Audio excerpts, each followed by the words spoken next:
Hei teman-teman, selamat datang di channel Cerita Ama Prala. Namaku Aprilia Prala. Semoga suka ya dengan pembawaan ceritaku. Ya, ini kejadian sekitar tahun 2011. Ada sepasang suami istri. Suaminya kita sebut aja Yanto dan istrinya Hesti. Mereka ini udah nikah 10 tahun. Yanto kira-kira umurnya masih 37 tahun dan Hesti 35 tahun. Tapi masih belum punya keturunan. Terutama Yanto nih yang pengen banget punya anak. Sampai akhirnya Yanto mutusin buat nikah lagi. Pertahanin Hesti, kayak poligami lah. Nah, Yanto ini izin sama Hesti. Mau tidak mau, Hesti terpaksa nerimanya. Setelah 2 bulan, akhirnya Hesti setuju. Dan ya, dengan syarat kalau perempuan yang pengen dinikahi Yanto ini nggak harus Hesti kenal. Singkat cerita, Yanto nikah sama perempuan ini. Namanya Dani.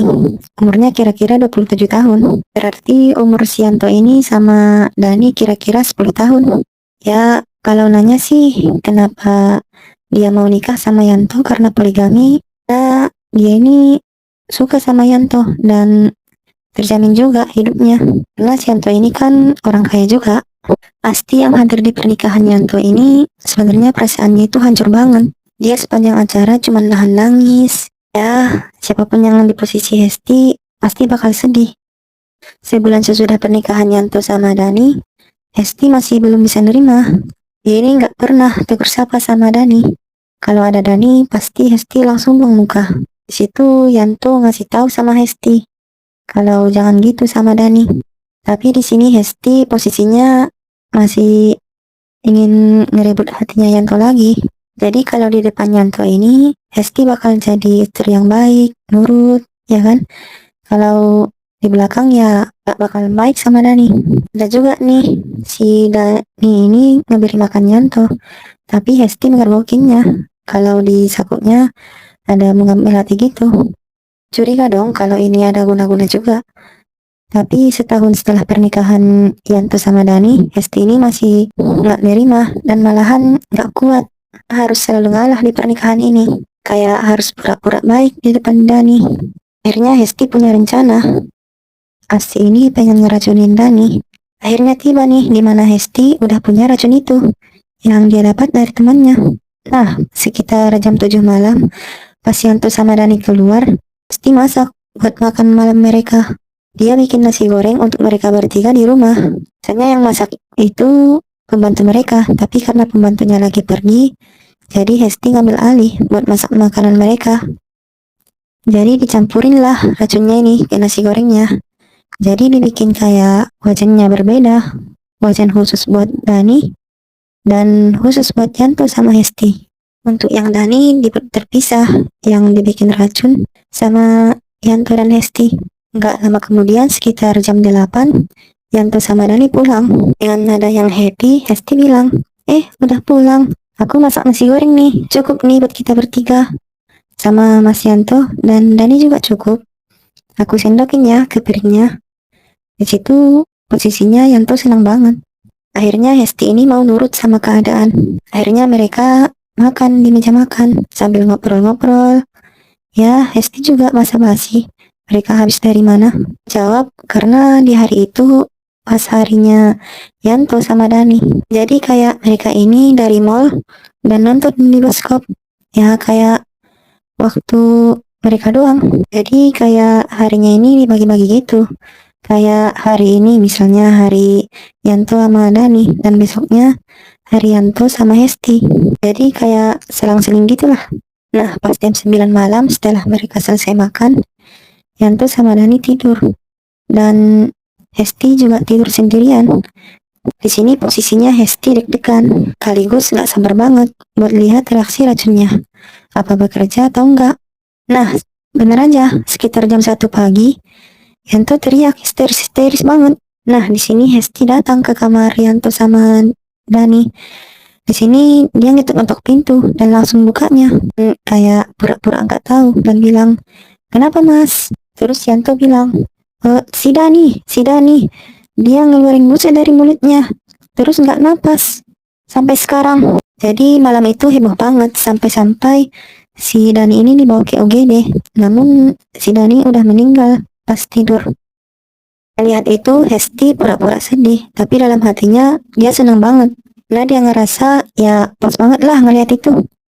Sudah 7 hari kematian Dani, Yanto ini masih sedih banget.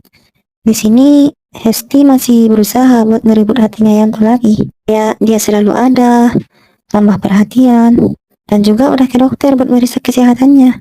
Dan sekarang Hesti juga udah mulai tidur lagi sama Yanto sampai setiap hari. Tapi cerita Hesti nggak di sini doang ya. Untuk pertama kalinya Hesti ngelihat di pojok kamar kalau setiap malam ini ada selalu kayak apa ya, suara Dani yang lagi nangis. Tapi di sini posisinya hanya Hesti yang bisa dengar. Ya Hesti nggak berani bicara dong, nanti takut curiga yang taunya sama dia kan. Tapi sebenarnya Hesti ini takut banget, jadi dia maksa buat merem aja. Besok paginya Hesti ini sendirian di rumah. Ya Yanto juga pergi sehari-harinya buat kerja ke kantor, dan biasanya cuma ditemani pembantunya. Sekitar jam 1 siang si ini mau bikin roti. Ya pas lagi nyari-nyari piring, tiba-tiba dari sisi kanannya kayak ada tangan yang nodorin piring sama Hesti. Karena Hesti ngira ini pembantunya, maka diambillah sama Hesti. Pas Hesti ngelihat ke arah kanan, ya ampun, ini sosok Dani. Mulutnya berbusa, bau banget, dan badannya ini biru pucat. Di sini posisinya Hesti lemas banget dan gak sengaja jatuhin piringnya. Sampai-sampai pembantunya datang. Dan pas saat pembantunya datang, sosok Dani udah hilang. Seharian ini Hesti cuman bengong doang dan gak mau makan. Hesti ini bengong karena gak ngelihat sosok Diana juga, tapi karena faktor ya dia nggak berhasil dapatin hati Yanto selama seminggu. Padahal dia ngerasa kalau dia ini istri pertamanya dan nemenin Yanto dari mulai nol sampai sekarang. Dan Yantonya sekarang malah jadi risih sama Hesti. Bahkan Yanto pernah bergabung sama Hesti kalau dia ini lagi bersedih karena istri ceritanya lagi meninggal. Pergi kamu, jangan dekat-dekat dulu sama saya. Kayak ya Yanto ini nyuruh buat Hesti gak usah dekat-dekat lagi sama Yanto. Dengar itu Hesti sedih banget dan ngebuat dia gak mood makan lagi. Akhirnya pas Yanto pulang sekitar jam 7 malam, Hesti bikin mereka makanan. Setelah makan malam berdua, gak lama kemudian sekitar jam 9 malam, mereka ini tidur. Karena Hesti gak mau ngelihat sosok Dani lagi, jadi Hesti tidur ngebelakangin pojok sambil ke arah Yanto gitu. Sekitar jam 1 pagi Hesti kebangun karena ada suara berisik banget. Dan Hesti ngelihat di sebelahnya Yanto mulutnya ngeluarin busa, badannya kejang-kejang, dan gak lama kemudian Yanto meninggal. Tapi ngelihat itu pasti gak kaget-kaget banget. Ya ceritanya sampai cuman sini teman-teman. Kalau menurutku sih dari awal ini Hesti lebih baik berpasah Yanto aja daripada mau dipoligami. Siapapun yang ada di posisi Hesti pasti sakit banget. Atau setidaknya Yanto pekah lah. Mana ada perempuan yang mau dipoligami. Setidaknya dia cerai dulu lah sama Hesti gitu, baru nikah lagi. Ini enggak, dia poligami. Ya cara Hesti juga salah sih. Sebaiknya dia masah Yanto sejak awal. Jadi sampai sini dulu ya teman-teman. Silakan subscribe ya kalau kalian suka dan senang dengan konten seperti ini. Oke, sampai jumpa. Bye.